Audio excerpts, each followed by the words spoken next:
हूँ कि कई सारे बैठक में मैं हिस्सा भी रही हूँ।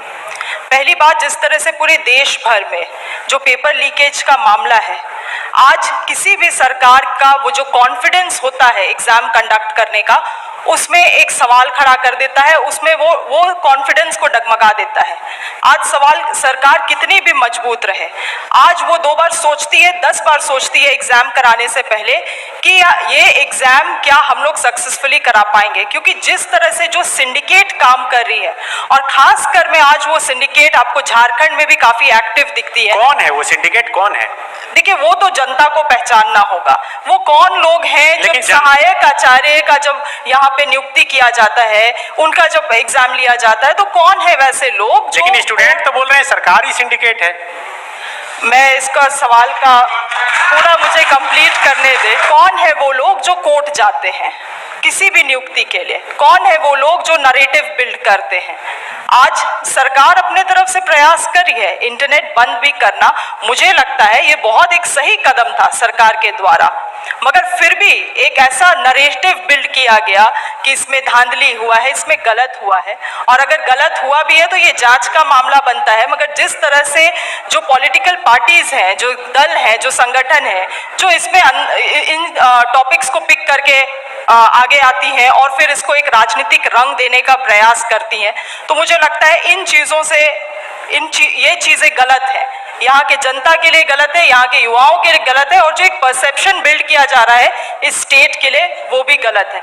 इसलिए मैं इस बात को कहूँगी कि हम लोग भले 100% सफल नहीं हो पाए इस सेक्टर में, मगर हम लोगों का प्रयास और मनसा बिल्कुल 100%। जयराम जी, आप तो हमेशा हजारों की भीड़ में रहते हैं, शिल्पी जी को वो सिंडिकेट कौन है जो परीक्षाओं को बाधित करवाता है, पेपर लीक करवा देता है? देखिए, वे ऐसे लोग हैं जिनको लगता है कि इस दुनिया में मौत नाम की कोई चीज़ नहीं होती है, जिनको लगता है कि शायद वो सारा धन एकत्रित करके स्वर्ग जा सकते हैं, वहाँ सुख भोग सकते हैं।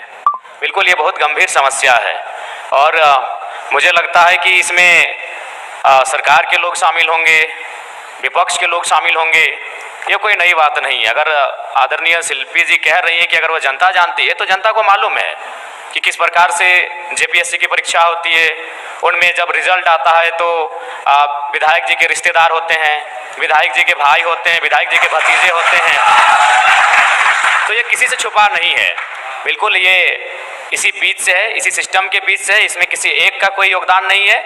इसमें 24 वर्षों से जिन लोगों ने राज्य की सत्ता को संभाला है, 24 वर्षों से जिन लोगों ने इस राज्य की सरकार को चलाया है, पक्ष बन के विपक्ष बन के, सबका उसमें हिस्सेदारी होता है।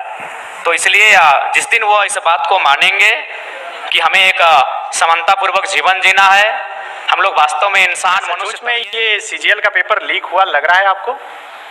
देखिए, जैसा कि छात्रों के द्वारा, विभिन्न संस्थानों के द्वारा जो एविडेंस साक्ष्य प्रस्तुत किए जा रहे हैं, तो प्रथम दृष्टि से तो यह स्पष्ट हो रहा है कि इस बार भी जो सीजीएल का पेपर है उसमें कहीं ना कहीं गड़बड़ी हुई है, धांधली हुई है। और मुझे लगता है कि पिछली बार जो पेपर गड़बड़ी हुआ था, अगर उसका जो लोग दोषी हैं, अगर वे दोषी लोग पकड़े जाते हैं, अगर उन पे कार्रवाई होती, तो शायद इस बार उनका मनोबल इतना ऊंचा नहीं होता। लेकिन चूंकि आपने एसआईटी का गठन किया, आपने समय मांगा, आपको समय मिला, उसके बाद भी ये तय नहीं हो पाया है कि पिछली बार जो पेपर गड़बड़ी हुई थी, जो 28 जनवरी 2024 को जब इसका एग्जाम हुआ था, तो मेरा मानना है कि कहीं ना कहीं आपका कठोर निर्णय ना ले पाना गवर्नमेंट का, आपका क्विक डिसीजन ना ले पाना उन लोगों का मनोबल को बढ़ा रहा है। हमने कोल माफिया सुना था, हमने लैंड माफिया सुना था, अब यहाँ पेपर माफिया जैसे मामले सामने आ रहे हैं, तो इससे आप इनकार नहीं कर सकते हैं, इस पर आप मौन नहीं रह सकते हैं। ये तो आपको तय करना होगा, इस बात को आपको मानना होगा। क्योंकि पिछली बार हमारे ही 15 साथियों पर एफआईआर हुआ था, आज भी उस मुकदमे के कारण हमारे प्रत्याशी रांची के हमारे आदरणीय देवेंद्र जी जेल गए, उसी मुकदमे के कारण गए थे। तो जाहिर सी बात है, वो हाईलाइट तभी हुआ जब हम लोगों ने प्रोटेस्ट किया।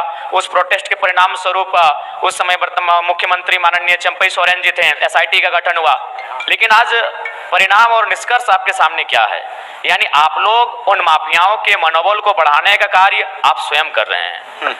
तो ये तो आपको तय करना है कि आप छात्रों के साथ हैं या पेपर माफियाओं के साथ हैं, ये सरकार को आके तय करना है। यदि आप पेपर माफियाओं के खिलाफ हैं तो पिछली बार जो आपने एसआईटी का गठन किया था उसका निष्कर्ष क्या है, उसका रिजल्ट क्या है, दोषी कौन लोग हैं, वो कटघरे के पीछे कब होंगे, ये राज्य की जनता जानना चाहती है। सीजीएल जेएसएससी के तमाम 6 लाख अभ्यर्थी जानना चाहते हैं। बिल्कुल सूर्या जी।